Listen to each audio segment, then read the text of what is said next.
When I look at, from my perspective, and understanding the definition of colonizing, the Jews never colonized anywhere.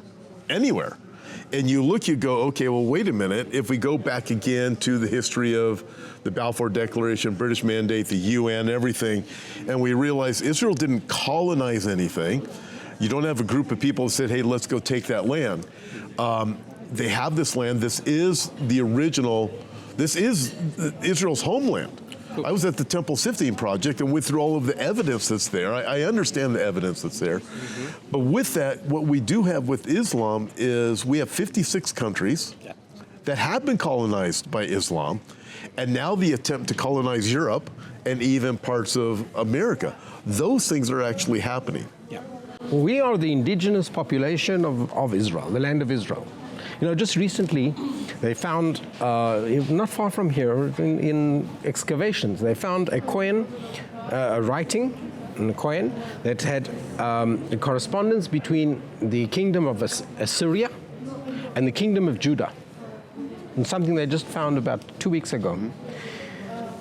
Israel was the indigenous population from antiquity till today. Israel was expelled from their land. There was always Jewish presence, but the majority were banished, were expelled from their land, and there was colonization. Colonization by the Assyrians, by the Babylonians, by the Romans, by the Islam.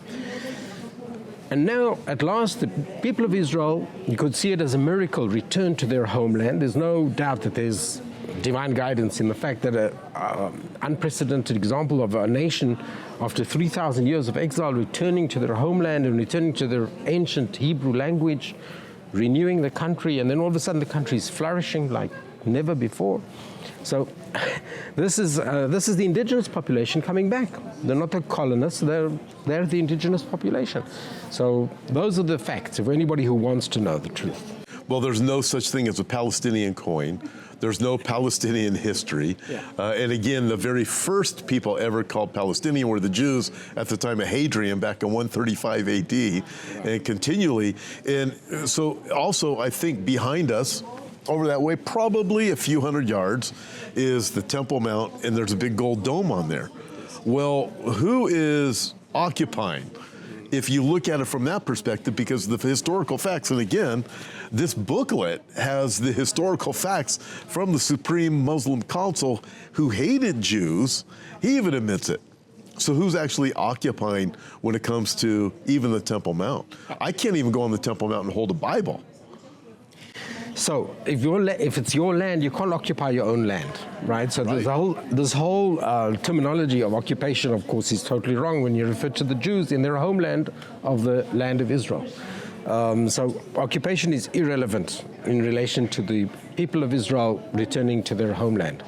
You also mentioned genocide before. That's another of these lies, you know, these disinformation spread out there. Occupation, starvation, so genocide. You know, we've had a war with Hamas. We were brutally attacked. They killed 1,200 people in one day.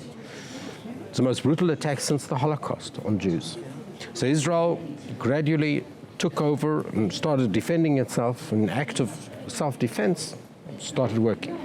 Even according to Hamas numbers, we're talking about 70,000 that were killed, and we know that at more than half, even if we accept the Hamas numbers, which are unreliable, we don't know exactly because they take the bodies and they disappear.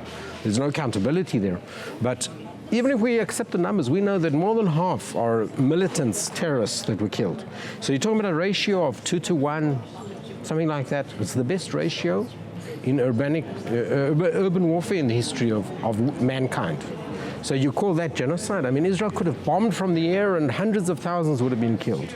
Israel didn't. Israel endangered its own soldiers in order to prevent the harm to any citizen or uninvolved citizen in the Palestinian side. So that's not genocide. When Israel facilitates aid and food, more than 2 million tons, you know, that's not genocide. That's taking care of the people.